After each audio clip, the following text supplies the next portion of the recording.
from the Arizona Farm Bureau, their Strategic Communication Director, Julie Murphree. Julie, thanks for doing this. My pleasure. If it's Arizona agriculture, I'm always going to talk about it. Well, and I also think that it's fitting because today is Earth Day. And if you really want to talk to someone that, in my opinion, that is a true environmentalist and a conservationist, it's the people that live and work off the land. And your family's been doing it for your entire life and beyond, even before that. Correct. In fact, we like to say about Earth Day is every day on the farm and the ranch. Yeah, and the ranch. And I appreciate you doing this. The reason why is we've been hearing all of these stories about inflation. And I read a story last week that talked about how inflation is impacting the farmers in Arizona and how smaller farms especially are in danger of not existing anymore because they just can't keep up with inflation. Can you explain a little bit of that? Sure, but I have to say something. I know you've heard this phrase. I got to start with a metaphor. For the farmer, he's the only person in our economy who has to buy everything at retail, sell everything he sells wholesale, and pay for the freight both ways. And, you know, there's so much truth to that. And if you have met farmers or grown up on a farm, you get that. But the impact is there. So let's just consider the typical input cost to a farm. There's fertilizer, there's interest payments, interest expenses, and I guarantee you every farm and ranch, there's probably a loan somewhere with equipment or something, pesticides, livestock, fuel and oil, animal feed, taxes, repair and maintenance, marketing, storage and transportation, seed, labor, and rent. So we have a lot of input costs. And no control over when those costs skyrocket. Right. And they have skyrocketed. If you look at inflation over the last 3 years, it's highest in the fertilizer. Excuse me. 78% if you calculate that from 2020 to 2023. So in this inflationary period, in this last 3 to 4 years, it's huge on the farm. And I would have thought that the biggest impact or biggest increase would have been in fuel. That would have been my guess. I would have never guessed it was fertilizer. It's gone up, but not to what you would think. I mean, when you think it's an increase over those last 3 years of 35%, that's huge. But the biggest increases have been in fertilizer, interest expenses, pesticides, livestock, and again, fuel and oil at 35%, animal feed at 32%, taxes. You know, we were talking about that before the show started. Yep. Everybody's got to pay taxes. There's an increase 20% there. So everything has gone up. And while previously in the last 2 years, our commodity prices went up, everybody said, oh, the farmer's doing fine. But if you calculate a 78% increase on your fertilizer, you know, that net profit is still going to be in that 1 or 2%. And it varies. I mean, we're not price makers, we're price takers on the commodity market. So our family, through 2004, we grew cotton, wheat, and alfalfa.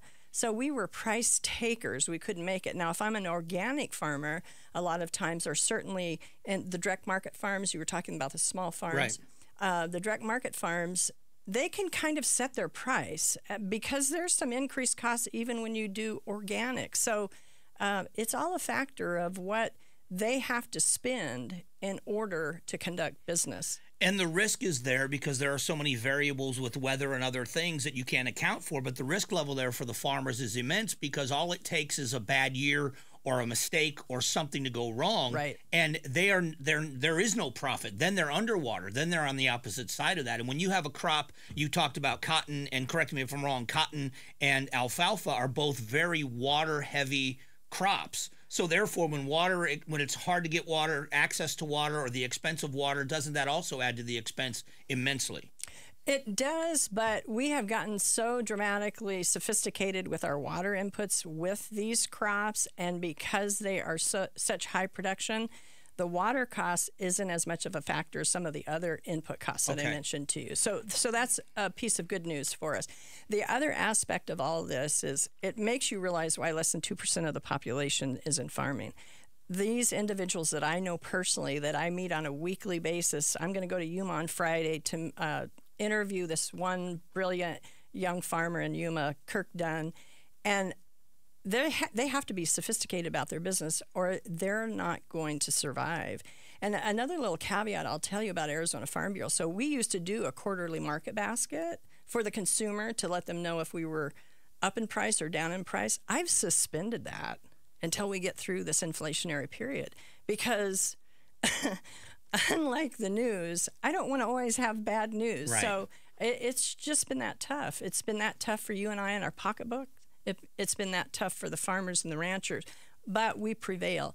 And another key element I like to tell individuals about our farmers and ranchers and their business acumen, they prepare and set aside in the good times, so during the bad times, they know how to survive.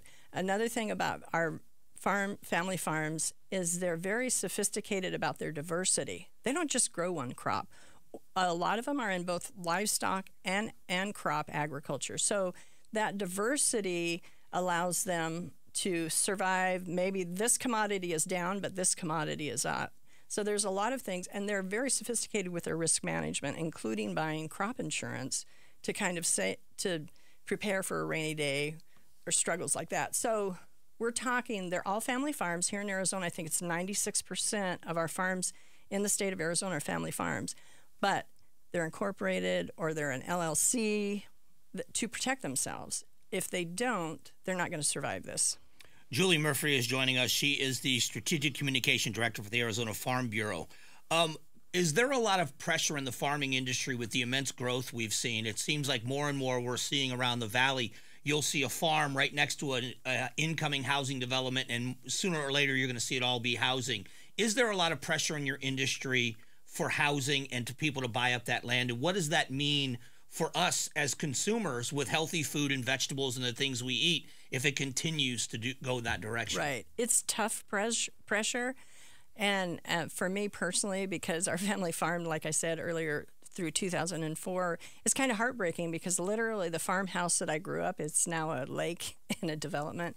So that is kind of discouraging. But on the encouraging side, that's what I want your listeners to know is we actually are doing more with less. We are growing double, triple, and often quadruple in 1 acre. That's our size of measurement in the farming community.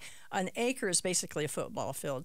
We're doing more in that 1 acre than we've ever done before, and that's because of improved seed, the way we manage our fertilizer and water applications. So our yields are way better today than they used to be. So despite the fact that maybe you and I see land going into development, because of some of the sophisticated ways we're trying to farm today, we're doing a lot more with less. So the last question then is about sustainability. Should people in Arizona feel good about the future? Do you believe that the situation for, as you're talking about the family farms here in Arizona, do you see security in the food industry, in whether it's livestock or it's the food you grow? Do you see that the future is still pretty bright and solid? I do. I absolutely do. You know, we grow and we become innovative and struggle. And one thing I'll always tell you about agriculture, we definitely feel the struggles. But the other reason I'm very encouraged is the USDA Census of Ag just released. And my economist friend with the land-grant university at U of A is crunching those numbers. And he and his team are going to analyze, this is George Frisvold, going to analyze those numbers and then bring in other data sets related to Arizona. And he is confident that $23.3 billion industry will potentially be even larger. And again, part of it is just the robustness of our commitment to very sophisticated agriculture. And, you know, if anybody's ever curious about our sustainability issues or our conservation issues, just go to Arizona Farm Bureau's webpage, azfb.org. You know, plug in conservation, plug in sustainability, and you'll learn a lot about what our farmers are doing. And like in ranching, some of the conservation practices that ranchers do, if you go to their drink tanks where they water their cattle and also the wildlife, they're using solar. And they've been using solar for decades. So we're very Earth Day focused, and we have been for decades. And I guarantee you we were Earth Day focused prior to Earth Day. And again, part of that, when we go back to these input costs, it's because they're so expensive. Sure. And we've got to be sophisticated in the way we manage our businesses on the farm and the ranch. It is a pleasure to meet you. I appreciate you coming by, and I'd love to do this on a more regular basis. I think it is a misinformed industry that people don't know enough about it, and I'd love you to have you come back. Mike, I'm honored to be here. I love your show, and it's great that you invited us. All right, that is Julie Murphree from the Arizona Farm Bureau. Thanks for watching The Mike Broomhead Show. Tap to watch the first season of Amazing Arizonans, a KTAR News podcast. You can also click the button in the middle to subscribe.